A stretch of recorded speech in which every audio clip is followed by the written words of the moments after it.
Well, hello everybody. I'm really glad to be here tonight. My name is Dave, or David, or whatever you guys prefer to call me. And yeah, I'm just basically here to talk a little about myself and what it is that I do in the community and what other things I'm about to tell you. I'm also here to tell you guys a little bit more about autism is because myself, I was actually diagnosed with it when I was 9 years old. So I have autism. And that's the reason why I'm here to talk to you guys today, to give you a slight better idea of what it really is and what it means. Okay, my name is Mona Kassar, and I am a student at Mohawk College for the Social Service Worker Program. At the same time, I am relief staff with Lawson Ministries. My group at school and I got together and we had to choose a project for a community change, and I suggested the community of autism. These individuals have the autism spectrum. They are very talented, very special. However, we find that they're not presented as they actually are.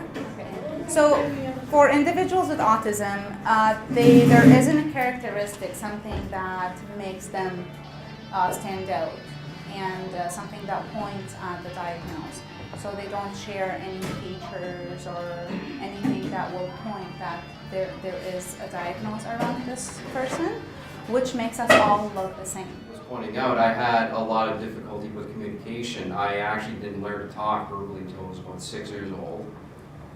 We also experience what's called sensory overload. Sense of smell, taste, touch, hearing.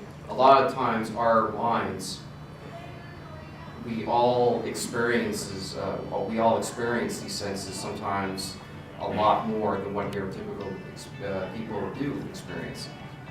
But besides the difficulties that I had and all the things I had to overcome, I believe that my autism is part of who I am, and I'm glad that I have it, because it's not something that you can cure. It's not a medical condition. The way I look at it is that it's a personal difference. It's who I am. It's all who we are.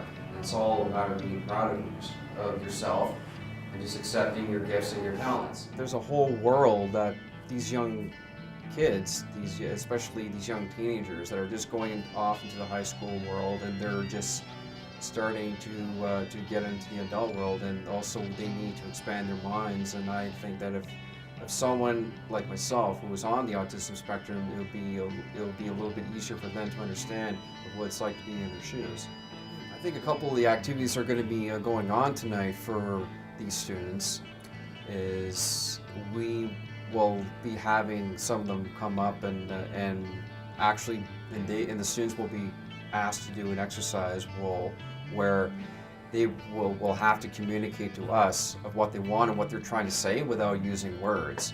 So that way they can really visually and mentally see what it's like to be in our shoes, and how overwhelming our minds can get when we can't get our messages across to neurotypical people. So that they can understand how overwhelming it is when they don't understand what it is that we want. Yeah, it is important that we did the activities so the children can benefit and have an understanding, because we did some sensories and some charades where they need to express things without saying it and feel the world around them in a different way.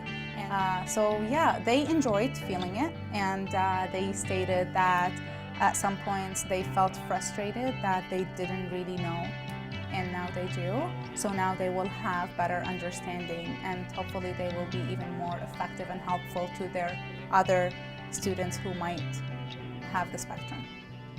It's actually really good.